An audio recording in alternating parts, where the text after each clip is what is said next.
رسوله الكريم أما بعد أعوذ بالله من الشيطان الرجيم بسم الله الرحمن الرحيم اللهم صل على محمد وأنزله المقعد المقرب عندك يوم القيامة۔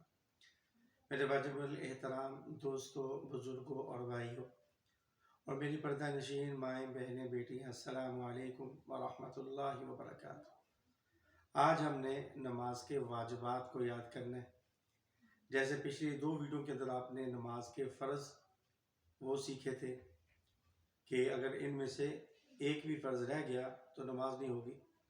تو واجبات کا یاد کرنا اس لیے بھی ضروری ہے کہ اگر ان میں سے ایک واجب بھی چھوٹ گیا، اگر بھولے سے چھوٹ گیا تو آخر میں سجدہ سہو کریں گے، تو اس کا انشاءاللہ آپ کو سجدہ سہو کا طریقہ بھی بتائیں گے کہ سجدہ سہو نماز کے اندر کیسے کیا جاتا ہے۔ تو اگر جان بوجھ کے ہم نے کوئی واجب چھوڑ دیا تو پھر نماز آپ کو دوبارہ پڑھنی پڑے گی۔ تو لہٰذا یہ اچھی طرح ذہن نشین فرما لیں کہ نماز کے واجبات 14 ہیں۔ آج انشاءاللہ ہم 7 کا ذکر کریں گے اور اگلی ویڈیو میں پھر دوسرے 7 کا ذکر کریں گے۔ یہ مقصد یہ ہے کہ ایک ایک کر کے ہم اس کو یاد کر لیں تاکہ تمام نمازی مرد ہوں، عورتیں ہوں، وہ ان کو یاد کریں، ان کی رعایت کریں، پھر نماز کے اندر پڑھیں۔ تو انشاءاللہ ہم اپنی طرف سے فرائض اور واجبات کی رعایت کرتے ہوئے جب نماز پڑھیں گے تو انشاءاللہ اللہ پاک سے پوری امید ہے کہ اللہ ہماری نماز کو قبول فرمائیں گے۔ تو ان میں سے پہلا واجب الحمدللہ کا پڑھنا ہے، یعنی جس کو ہم سورہ فاتحہ کہتے ہیں۔ نماز کے اندر پہلا واجب ہے کہ سورہ فاتحہ کا پڑھنا، اور اسی طرح دوسرا فرض یہ ہے کہ اس کے ساتھ کوئی اور سورت ملانا۔ سورہ فاتحہ کے بعد کوئی سورت آپ کو جو یاد ہے وہ اس کے ساتھ پڑھیں گے، کیونکہ فاتحہ پڑھنا الگ واجب ہے، سورت ملانا اس کے ساتھ الگ واجب ہے۔ اور تیسرا فرض یہ ہے کہ فرض کی پہلی 2 رکعتوں میں قرات کرنا، فرض کی پہلی 2 رکعتوں میں قرات کرنا۔ اور اس طرح چوتھا واجب ہے کہ الحمدللہ کو سورت سے پہلے پڑھنا، یعنی ایسا نہیں کہ آپ نے پہلے سورت پڑھ لی ہے، مثال کے طور پر آپ نے قل هو اللہ پڑھ لی اور بعد میں سورہ فاتحہ پڑھ رہے ہیں، تو لہٰذا اس طرح بھی یہ واجب رہ جائے گا۔ اگر جان بوجھ کے کیا تو نماز دوبارہ پڑھنی پڑے گی، اگر بھولے سے رہ گیا تو پھر آخر میں آپ کو سجدہ سہو کرنا پڑے گا۔ تو اسی طرح 5واں جو ہے وہ ہے قومہ۔ قومہ کسے کہتے ہیں کہ جب بندہ رکوع کے بعد سمع اللہ لمن حمدہ کہتا ہے اور ربنا لک الحمد پڑھتا ہے، تو اس کے بعد اتنی دیر کھڑے ہونا جتنی دیر میں سبحان اللہ سبحان اللہ سبحان اللہ 3 مرتبہ کہا جائے، اتنی دیر رکوع کے بعد سیدھا کھڑا ہونا ضروری ہے، واجب ہے۔ بعض حضرات کیا کہتے ہیں کہ رکوع سے پوری طرح اٹھتے نہیں ہیں، سجدے کے اندر چلے جاتے ہیں۔ اس طرح ہماری مائیں بہنیں بیٹیاں بھی ایسے ہی کرتی ہیں کہ رکوع سے پوری طرح کھڑے نہیں ہوتی، فوراً جو ہے وہ سجدے کے اندر چلی جاتی ہیں۔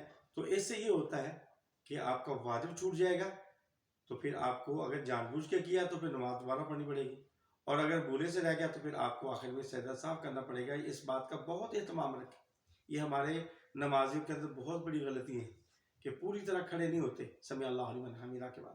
تو لہذا آپ اس بات کا اہتمام رکھیں، خیال کریں، اور یہ ضروری چیز ہے، واجب چیز۔ اور اس طرح 6 نمبر پر ہے جلسہ۔ جلسہ کسے کہتے ہیں کہ جب بندہ ایک سجدہ کرتا ہے اور پھر آ کر دوبارہ اتحیات کی شکل میں بیٹھتا ہے، پھر دوسرے سجدے کے لیے جانا ہوتا ہے، یعنی ایک سجدے کے بعد دوسرے سجدے کے درمیان میں جو بندہ بیٹھتا ہے اس کو جلسہ کہتے ہیں۔ تو یہاں پر بھی بیٹھنا ضروری ہے، جیسے قومہ یعنی رکوع کے بعد کھڑے ہونا، اسی طرح 2 سجدوں کے درمیان اتنی دیر بیٹھنا جتنی دیر میں سبحان اللہ سبحان اللہ سبحان اللہ کہا جائے، اتنی دیر۔ یا اگر آپ کو دعا آتی ہے تو وہ پڑھ لیں، اللہم اغفر لی اللہم اغفر لی اللہم اغفر لی، یہ 3 مرتبہ پڑھ لیں۔ ورنہ اور بھی دعائیں تھیں، انشاءاللہ وہ آپ کو جب نماز کا طریقہ بتائیں گے نا اس وقت آپ کو انشاءاللہ دعائیں بھی بتائیں گے۔ تو یہ ہو گیا 6واں واجب کہ جلسہ یعنی 2 سجدوں کے درمیان اطمینان کے ساتھ بیٹھنا۔ اور 7واں واجب ہے کہ نماز کا پہلا قاعدہ، مثال کے طور پر آپ ظہر کی نماز پڑھیں تو 2 رکعتوں پر آپ نے جو پہلا قاعدہ بیٹھنا ہے، قاعدہ کہتے ہیں اتحیات کی شکل میں بیٹھنے کو۔ جو بندہ اتحیات کی شکل میں بیٹھتا ہے نا، تو یہاں پر اتحیات پڑھتے ہیں، اس بیٹھنے کو عربی میں قاعدہ کہتے ہیں۔ تو یہ قاعدہ پہلی نماز یعنی جو 4 رکعتوں والی نماز ہے ان کا جو پہلا قاعدہ ہوگا، مثال کے طور پر ظہر کی نماز ہے، آپ جو پہلی مرتبہ قاعدے میں اتحیات کی شکل میں بیٹھیں گے، یہ نماز کے اندر واجب ہے۔ اس طرح جو 3 رکعتوں والی نماز ہے اس کا بھی پہلا قاعدہ جو ہے واجب ہوگا۔ تو یہ نماز کے واجبات ہیں۔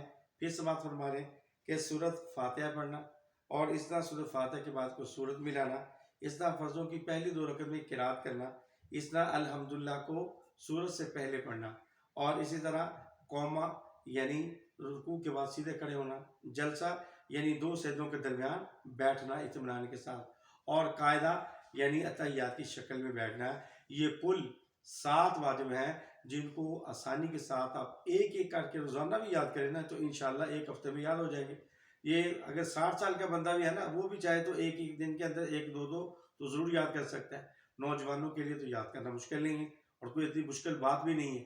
تو لہٰذا جب دین کے ساتھ انسان کو لگاؤ ہوتا ہے نا کہ میری نماز اللہ قبول کرے، تو پھر انسان اس کی کوشش کرتا ہے کہ فرائض کی بھی رعایت کرتا ہے، واجبات کی رعایت کرتا ہے۔ تو لہٰذا ان کو یاد کریں خود بھی۔ میں ماں بہن بیٹیوں سے یہ التماس کروں گا کہ اپنے گھروں کے اندر اپنے بچوں کو بھی یاد کروائیں۔ اس طرح ہمارے جو ٹیچر حضرات ہیں اسکولوں کے اندر، ٹیوشنوں کے اندر، اکیڈمیوں کے اندر، ان سے بھی گزارش کروں گا کہ وہ بھی اپنے بچوں کو ضرور یاد کروائیں، تاکہ ہمیں پتہ چل جائے کہ کون سا واجب رہ گیا تو ہم نے کیا کرنا ہے۔ اگر بھولے سے رہ گیا تو سہتا صاحب کریں گے، اگر جان بوجھ کے چھوڑ دیا پھر نماز دوبارہ آپ کو جو ہے لوٹانا پڑے گی۔ اللہ پاک سے اللہ پاک مجھے بھی آپ کو بھی عمل کی توفیق نصیب فرمائے۔ تو جو حضرات نئے ہیں ہمارے چینل پر، ان سے التماس ہے کہ وہ ان کو سبسکرائب کریں، شیئر کریں، اور آگے جو ہے لائک کریں، تاکہ ہماری یہ بات جہاں تک پہنچے آپ کو بھی فائدہ ہو، ہمیں بھی فائدہ ہو۔ وآخر دعوانا الحمدللہ رب العالمین۔